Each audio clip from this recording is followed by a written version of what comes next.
Assalamualaikum warahmatullahi wabarakatuh. Perkenalkan, nama saya Francisca Romani Gisal Ratu Chandra Almadi Pasca dengan NIM 142230212 dari kelas akuntansi forensik EAG.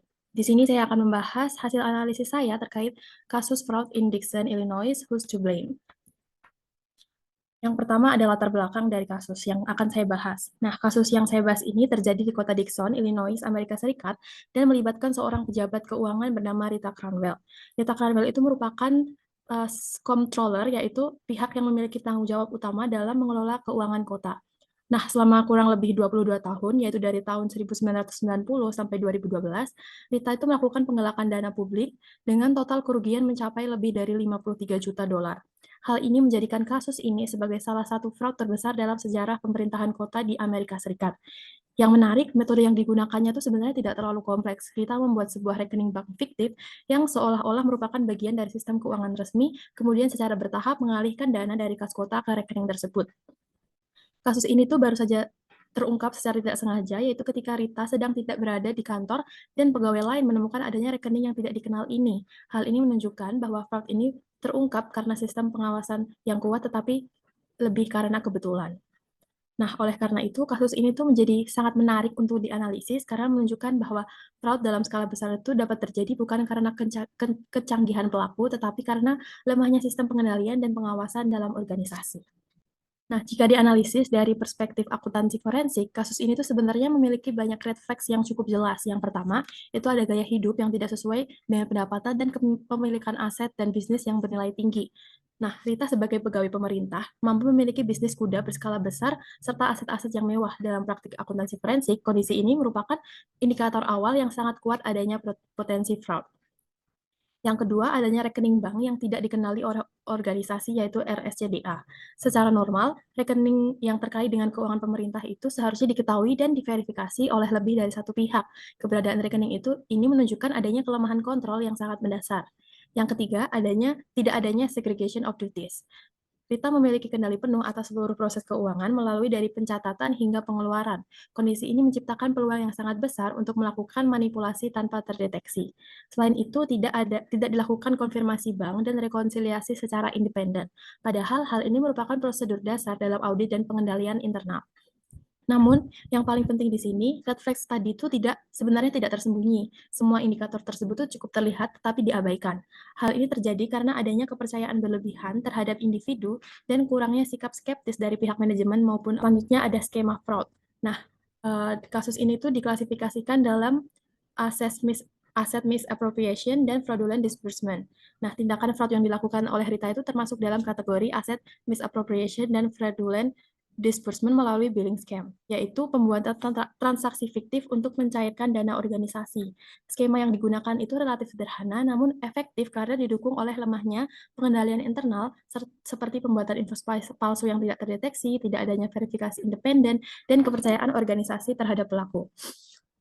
Langkah pertama untuk alurnya, langkah pertama yang digunakan Rita itu membuka rekening bank dengan nama Reserve Sewer Capital Development Account atau RSCDA yang dibuat seolah-olah merupakan bagian dari rekening resmi pemerintahan kota.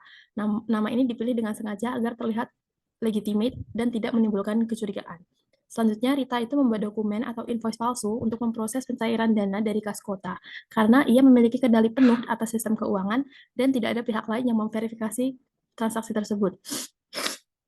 Setelah dokumen dibuat, dana dari kas kota kemudian dialihkan ke rekening RSCDA tersebut. Nah, proses ini tuh dilakukan berulang kali selama bertahun-tahun tanpa terdeteksi. Dana yang masuk rekening tersebut kemudian digunakan untuk kepentingan pribadi seperti membiayai bisnis kuda, membeli properti, dan menjalani gaya hidup yang sangat mewah. Yang menarik, fraud ini tuh tidak dilakukan langsung dalam jumlah besar. Rita itu memulai dengan jumlah yang relatif kecil, kemudian secara bertahap meningkatkan jumlahnya. Ini menunjukkan bahwa pelaku itu melakukan semacam uji coba terhadap sistem ketika melihat bahwa tidak ada yang mendeteksi atau mempertanyakan transaksi tersebut. Rita menjadi semakin berani dan memperbesar skala fraud. Nah, pola seperti ini dalam akuntansi forensik itu dikenal sebagai fraud escalation, di mana intensitas fraud itu meningkat seiring waktu karena tidak adanya intervensi. Selanjutnya ada evaluasi pihak lain. Jika kita melakukan evaluasi yang lebih mendalam, kita tidak hanya melihat siapa yang bertanggung jawab, tetapi juga bagaimana bentuk kegagalannya dan mengapa hal tersebut bisa terjadi. Pertama, dari sisi Rita, sebagai pelaku utama, tanggung jawabnya itu bersifat langsung dan sengaja.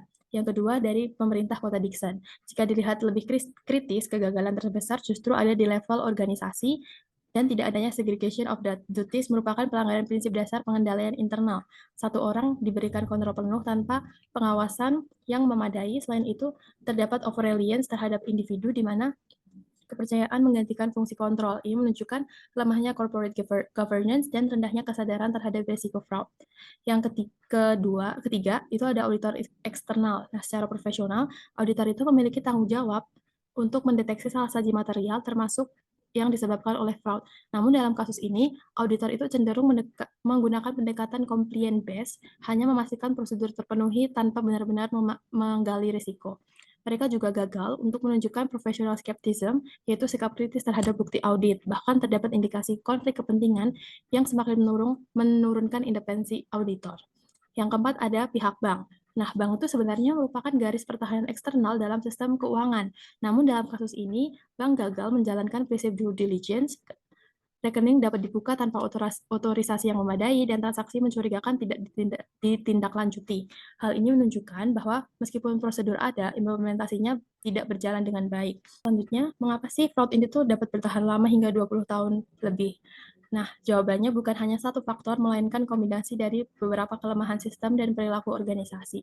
Pertama, tidak adanya pemisahan tugas. Ini merupakan kelemahan yang paling mendasar dalam sistem yang sehat. Proses keuangan itu seharusnya dibagi ke beberapa pihak, seperti yang membuat transaksi, yang menyetujui, dan mencatat.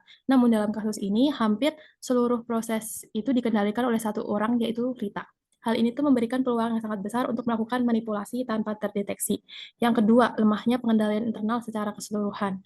Nah, prosedur dasar seperti rekonsiliasi bank itu tidak dilakukan dengan baik pada kasus ini, padahal prosedur-prosedur ini tuh seharusnya mampu mendeteksi fraud sejak dini. Ketiga, adanya trust bias atau kepercayaan berlebihan terhadap suatu individu. Rita dikenal sebagai pegawai yang kompeten dan sudah lama bekerja, sehingga orang-orang tuh cenderung tidak mempertanyakan tindakannya. Nah, kepercayaan ini tuh akhirnya menggantikan fungsi kontrol yang seharusnya tetap berjalan meskipun terhadap orang yang dipercaya.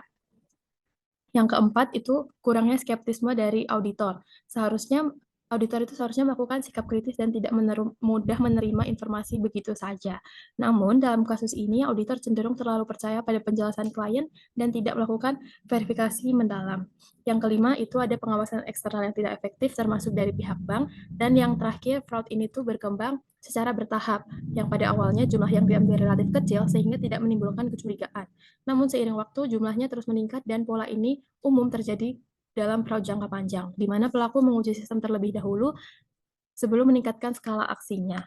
Nah, dari seluruh faktor ini, kita bisa melihat bahwa fraud dapat bertahan lama bukan karena pelaku yang sangat canggih, tetapi karena sistem yang lemah dan kegagalan berbagai pihak dalam menjelaskan fungsi pengawasannya. Selanjutnya ada reconstructing income indirect method. Nah, apa sih reconstructing income indirect method? Itu cara memperkirakan atau menghitung kembali pendapatan seseorang secara tidak langsung dengan melihat kondisi keuangan seperti aset, kekayaan, dan pengeluaran. Jika terdapat ketidaksesuaian yang signifikan, maka dapat diasumsikan bahwa ada sumber pendapatan lain yang tidak dilaporkan atau bersifat ilegal. Nah, di sini ada dua teknik. Yang pertama itu network method, yaitu dengan melihat peningkatan kekayaan seseorang dari waktu ke waktu. Jika terjadi kenaikan aset yang tidak dapat dijelaskan, maka hal tersebut menjadi indikasi fraud. Yang kedua ada expenditure method, yaitu dengan menganalisis pola pengeluaran. Jika pengeluaran seseorang jauh lebih besar dibandingkan dengan pendapatan yang dilaporkan, maka selisih tersebut diasumsikan berasal dari sumber yang tidak sah. Nah, dalam kasus ini tuh metode ini sangat relevan karena gaya hidup Rita Cranwell sangat mewah dan tidak sebanding dengan gajinya sebagai pemerintah. Ia memiliki banyak aset bernilai tinggi seperti properti dan bisnis kuda, yang secara logika tidak mungkin dibiayai hanya dengan pendapatan resminya karena Rita adalah pegawai biasa dengan gaji yang normal. Nah, keunggulan dari metode ini tidak bergantung pada bukti langsung, bahkan jika pelaku berhasil menyembunyikan dokumen, analisis ini tetap bisa menunjukkan adanya ketidakwajaran secara ekonomi. Jadi, reconstructing income itu menjadi alat yang sangat kuat dalam akuntansi forensik untuk mengungkap fraud, terutama dalam kasus yang berlangsung lama dan kompleks. Selanjutnya, di sini ada rekomendasi pencegahan. Nah, berdasarkan analisis saya, terdapat beberapa rekomendasi penting yang dapat dilakukan untuk mencegah terjadinya fraud di masa depan. Pertama, penerapan segregation of duties atau pemisahan tugas. Hal ini merupakan prinsip dasar dalam pengendalian internal di mana tidak boleh satu orang mengendalikan seluruh proses keuangan. Yang kedua, itu penguatan sistem pengendalian internal secara keseluruhan. Organisasi itu harus memastikan bahwa prosedur seperti rekonsiliasi bank, verifikasi dokumen, dan konfirmasi pihak ketiga itu dilakukan secara konsisten. Pengendalian ini berfungsi sebagai garis pertahanan utama dalam mencegah fraud. Yang ketiga, ada penerapan audit berbasis resiko dan peningkatan skeptisme profesional. Auditor itu tidak hanya berfokus pada kepatuhan prosedur, tetapi juga harus aktif mengidentifikasi area yang beresiko tinggi dan mempertanyakan hal-hal yang tidak wajar. Sikap kritis ini sangat penting dalam mendeteksi fraud sejak dini.